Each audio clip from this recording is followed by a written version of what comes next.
So we are going to look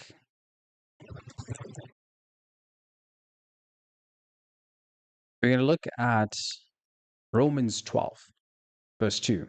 Renew the mind and do not conform to the world. This is, again, speaks to what I've talked about, because there are two things that we face. There is the pattern, what the world wants us to believe is the standard, is the image, the body image that the world sets for us. You're supposed to look this way. And at one point, for women, it was you have to be skinny. At another point, it was you have to have a bigger lower body. I think today that's kind of the trend. And you had the time where women would be modifying their bodies and doing surgeries, whether it's for their breasts or it's for their butt. But you'd see that women would be under pressure because you have models that are on covers on magazines. There was a time with magazines, that's where you had like the swimwear model who was like thin, slender. And then you had the era of like reality TV, like the celebrities that came in as reality TV. And then you also had the movement with body positivity, where people were like, no, just embrace it and just eat whatever you want.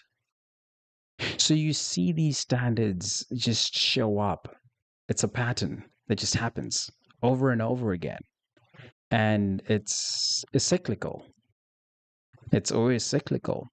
And the issue is always that it swings to extremes. But what we miss a lot of times is that the standards and how we should treat our bodies and how we should live has already been set from the beginning. What's our goal? What should we focus on? Right? Because the Bible tells us we have to renew our minds and not conform to the world, to the patterns of the world, because the trends will come, they'll go. But God's word, the truth, stays true no matter what. So we've definitely talked about this. This is our anchoring scripture for our show today, which is Romans 12, verse 2.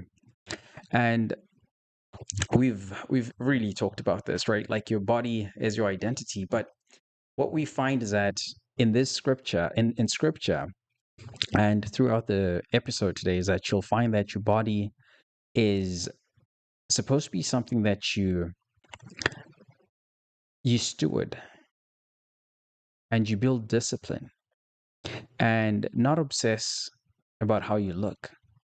The obsession is discipline is good for you. But when you get to the obsession point, that becomes a problem because that is sucking up your attention. So we want to figure out like, okay, how do we actually rebuild our fitness around stewardship? Because the worldly standards, they end up making us carry more than what we need to. And by doing that, if we actually follow that, you'll see that people end up being burnt out.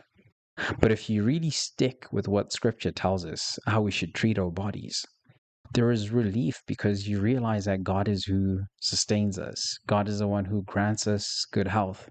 God is the one who blesses us. Because if you read Job's story in Job, he went through so many trials and even his body, right? Like he suffered quite a bit. His family, everything was burdensome, but he still stuck with God.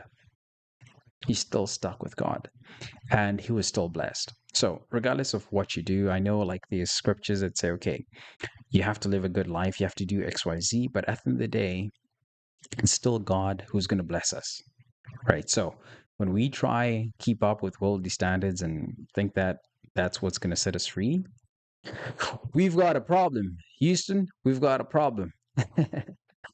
Okay, so the problem, again, with modern fitness is that there are these validation loops that people fall into. And I'm speaking about this as someone who's been through that period. I fortunate enough, like I sort of figured it out early on. Like, sure, like when you're running a business online, the metrics, engagement, they do mean something. So there is a reason to that. But for people who then attach their own identity to those metrics and to say, oh, someone's liking the picture, it means XYZ, or someone's shared my picture, or someone's commented and everything like that. And they're commenting on how you look, and that feeds into your own personal identity. That's where the breakdown starts happening. The breakdown starts happening because there is this push for someone to be perfect, especially with social media, right? Because that loop where you're getting likes, engagement, you're getting shares, you're getting everything happening, people sending you messages. There's that validation loop that just starts building and forming.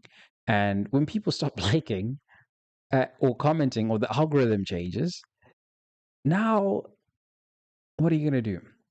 You start feeling bad. You're like, what's wrong with me? So people tend to push the extremes just for them to get the attention.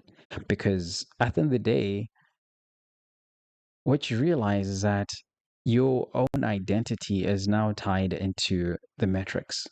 But someone else is always going to do something more extreme, and they might get the attention. The conversation moves to them. And next time someone else comes. So someone's just always going to do something more extreme that draws in attention. So the problem itself is really not fitness, right? The problem is when appearance becomes an idol because you've now become obsessed with how you look.